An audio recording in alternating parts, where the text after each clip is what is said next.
Bienvenue dans ce nouvel épisode dédié à l'actualité du bâtiment avec Batiweb. Pas de dérogation pour les passoires thermiques, un report pour le ZAN et des assureurs jugés trop laxistes. On décrypte ensemble les dernières news du bâtiment.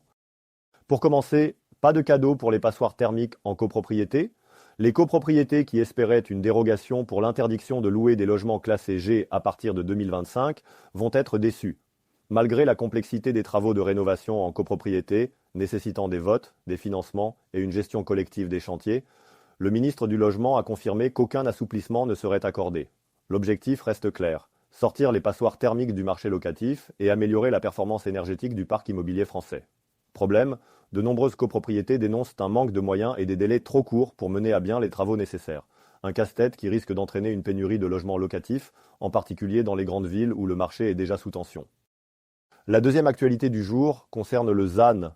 Le principe du zéro artificialisation nette impose aux collectivités de réduire drastiquement la consommation des sols pour limiter l'étalement urbain et préserver les espaces naturels. Initialement, un objectif intermédiaire était fixé à 2031, mais face aux difficultés rencontrées par les élus locaux, le gouvernement envisage de repousser cette échéance à 2034. Pourquoi ce report ? Parce que les collectivités doivent revoir en profondeur leur plan d'urbanisme et que beaucoup estiment que le calendrier est trop serré. Le risque ? Un blocage des projets de construction et d'aménagement. En donnant 3 ans de plus, l'État veut leur laisser le temps de mieux s'adapter, mais attention, certaines associations écologistes dénoncent une manœuvre qui pourrait ralentir les efforts en matière de transition écologique. Selon elles, cette rallonge pourrait être un prétexte pour retarder les engagements environnementaux pris par la France. On finit par un sujet sur les assureurs trop indulgents avec les sinistrés.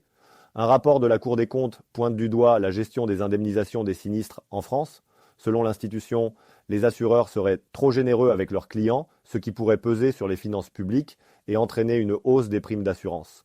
En cause, un manque de contrôle sur les indemnisations versées après des catastrophes naturelles ou des dommages importants.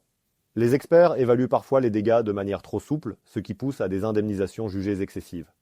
De plus, certaines collectivités auraient reçu des aides sans justifier de manière détaillée l'utilisation des fonds. Face à cette situation, la Cour des comptes appelle à une réforme du système pour renforcer les contrôles et éviter les abus. L'objectif est de garantir une indemnisation juste et équilibrée, tout en préservant la stabilité financière du secteur de l'assurance. C'était tout pour aujourd'hui. On se retrouve très vite pour un nouvel épisode et d'ici là, pour plus de détails, rendez-vous sur batiweb.com.